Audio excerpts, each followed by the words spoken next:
So, hello everyone. So, ito ay olive pollen.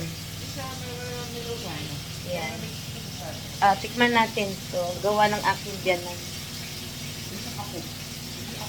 Sa olive pollen.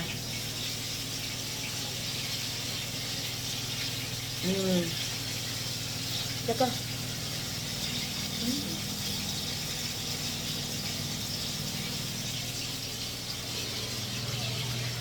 Bigyan natin sa sanaya. So, yung niluluto ng aking banana ay is olive oil. Yun yung bilog na may pasas.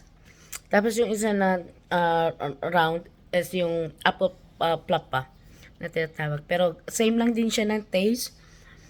Para lang siyang donut na nilagyan mismo ng apple sa loob. So, yun ang typical na street food dito sa the Netherlands tuwing sasapit ang Christmas at New Year. I think maglalas yan ng mga until end of January. May mabibili pa rin kayo na sa mga market or else sa mga sentrum.